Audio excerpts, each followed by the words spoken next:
आज झीरम कांड की 9वीं बरसी है।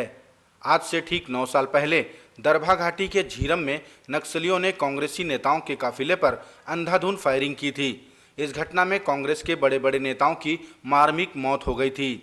उनकी 9वीं बरसी पर पूरे छत्तीसगढ़ में उन्हें श्रद्धांजलि दी गई। प्रदेश के मुख्यमंत्री भूपेश बघेल ने जगदलपुर में नवनिर्मित झीरम स्मारक का लोकार्पण कर शहीदों को श्रद्धांजलि दी और मृतकों के परिवारजनों को शॉल और श्रीफल भेंट किया। इस मौके पर शहीदों की याद में मुख्यमंत्री ने वृक्षारोपण भी किया। इधर कांग्रेस के प्रदेश मुख्यालय राजीव भवन में कांग्रेस जनों ने झीरम में शहीद हुए अपने नेताओं के छायाचित्र पर पुष्प अर्पित किए और 2 मिनट का मौन धारण कर उन्हें श्रद्धांजलि अर्पित की। वहीं विधानसभा में श्रद्धांजलि झीरम के शहीदों को नामक पुस्तक का विमोचन अध्यक्ष छत्तीसगढ़ विधानसभा चरणदास महंत ने किया। इस मौके पर झीरम के शहीद परिवार के सदस्यों का सम्मान भी किया गया।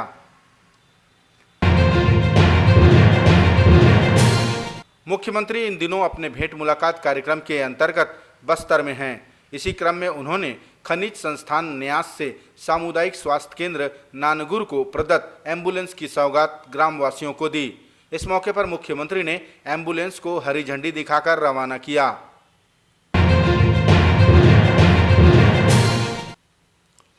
भारतीय जनता पार्टी के पिछड़ा वर्ग प्रकोष्ठ द्वारा एक दिवसीय धरना देकर सरकार पर अनदेखी का आरोप लगाया गया।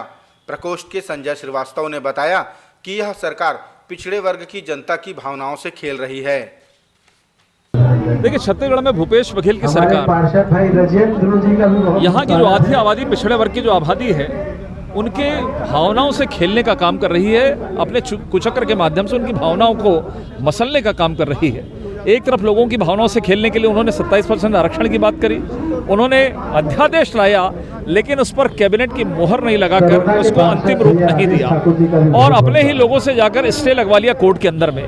कोर्ट में अपना पक्ष सही तरीके से नहीं रखना, जनसंख्या के आधार पर एक आयोग का गठन करना, आयोग की रिपोर्ट नहीं आना, मुझे लगता है कि इनकी नीयत में खोट है।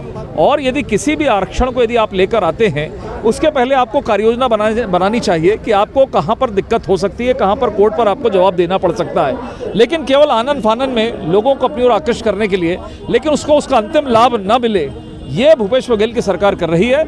आज मजबूर होकर हमको सड़क पर आना पड़ा है। प्रदेश के गांवों में किसानों के साथ धोखाधड़ी का आरोप लगाते हुए भारतीय जनता पार्टी किसान मोर्चा ने धरना देने की चेतावनी दी है।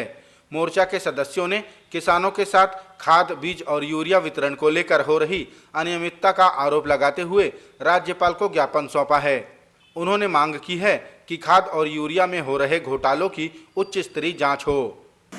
भाजपा किसान मोर्चा पूरे छत्तीसगढ़ के 2058 केंद्रों पर धरना और प्रदर्शन किया, किसानों के हित को लेकर, किसानों के समस्याओं को लेकर, और ख़ास करके जो गोबर और मट्टी और बालू मिला हुआ जो खाद दे रहे हैं और वो भी अमानक, उसकी कोई मापदंड नहीं है, ख़ास करके ना कोई उसको किसकी क्या मात्रा है, क्या स्थिति है, ये आपके अच्छी तरह से आप लोग जानती हैं। ख़ास करके जो जैसे 30 केजी के बोरी है उसमें नाप के देखा गया, कहीं 22 केजी, कहीं 25 केजी, कहीं 20 केजी बोरी मिला और किसानों को मजबूर किया जा रहा है। 1000 में तीन बोरी दे रहे हैं और 1000 रुपया, उसका 1 कुंटल का 1000 रुपया ले रहे हैं।